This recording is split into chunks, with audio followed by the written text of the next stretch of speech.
SRG news కి స్వాగతం. వార్తల ముందుగా ముఖ్యాంశాలు. ఏదైతే ఈరోజు 11,90,000 క్యూసెక్స్ ఆఫ్ వాటర్ కి ప్రకాశం బ్యారేజ్ 100 ఇయర్స్ మునుపు డిజైన్ చేశారు. అయితే ఈరోజు 11,43,000 క్యూసెక్స్ ఆఫ్ వాటర్ వచ్చింది.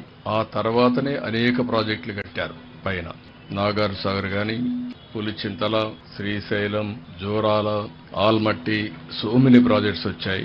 ఈ రోజు ఉన్నటువంటి వాతావరణ మార్పుల్లో ఎక్కడైతే క్లౌడ్ బరస్టింగ్ కావడం, విపరీతమైన వర్షాలు పడడం, 2 రోజుల్లో 40 సెంటీమీటర్ల వర్షపాతం పడింది. ఇక్కడ 40 సెంటీమీటర్లు అంటే మనం ఊహించుకోవాల్సిన అవసరం ఉంది.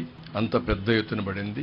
ఇదే కాకుండా పైన కృష్ణా నది పరివాహక ప్రాంతం అంతా కూడా పెద్ద ఎత్తున వర్షాలు పడ్డాయి. ఒక పక్కన ఇక్కడికి వస్తే ఇంకొక పక్కన ఏదైతే మన బుడమేడు పెద్ద ఎత్తున నీళ్లు రావడం జరిగింది. బుడమేడు కూడా మనం చూసినప్పుడు ఆల్ ఆఫ్ ఎ సడన్ 7,500 10,000కు డిజైన్ చేసినటువంటి డ్రైన్స్ అవి అక్కడ ఒక 35,000 క్యూసెక్స్ ఒకటేసారి రావడం, ఇవన్నీ కానొచ్చుంటే even Krishna Prakasam barrage overflow అయ్యేది. అలాంటి ప్రమాదం వచ్చేది. అయితే అక్కడ కూడా మనం చూసినప్పుడు ఒక పక్క చరిత్రలో ఎప్పుడూ పడని వర్షాలు పడడం, ఊహించని వర్షాలు రావడం, అదే సమయంలో మానవ తప్పిదం కూడా. 2019లో 5 వర్కులు బుడమేరు కోసం రిపేర్లు రెక్టిఫికేషన్లు శాంక్షన్ చేస్తే క్యాన్సిల్ చేసి 3 బ్రీచెస్ పడితే అవి కూడా పూడ్చకుండా చేయడం. ఒక పక్క ఇది ఒక ఫ్లాష్ ఫ్లడ్స్ ఇక్కడ రావడం, ఒక పక్కన కృష్ణానదిలో పెద్ద వర్షాలు రావడం, దానివల్ల పెద్ద డివాస్టేషన్ జరిగింది. ఇప్పటికే ఒక టెక్నికల్ టీం కూడా వచ్చారు.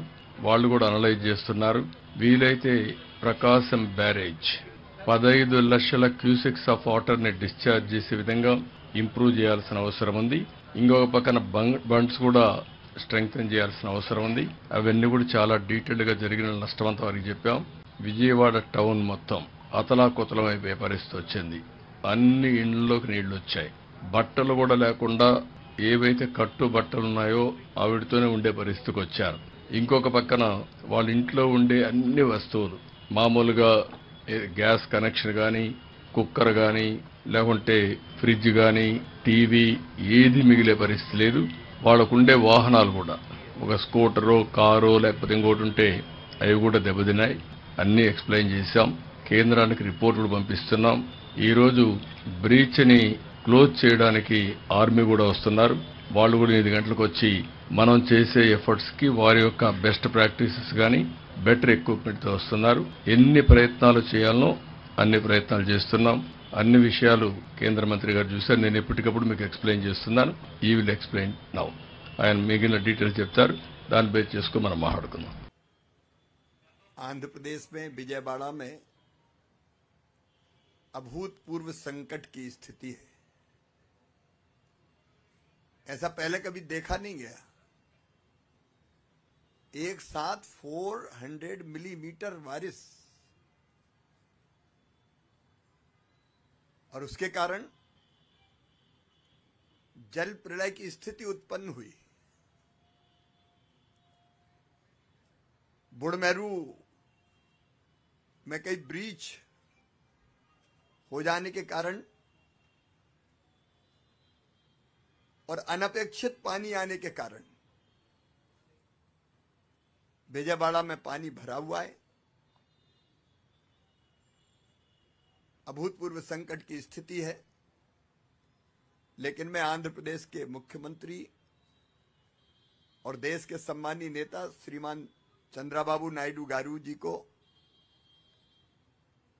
इस बात के लिए धन्यवाद दूंगा कि वो और उनकी पूरी टीम 24/7 यही उनका सेक्रेटरिएट बना लिया कलेक्ट्रेट को और 24 घंटे काम कर रहे हैं।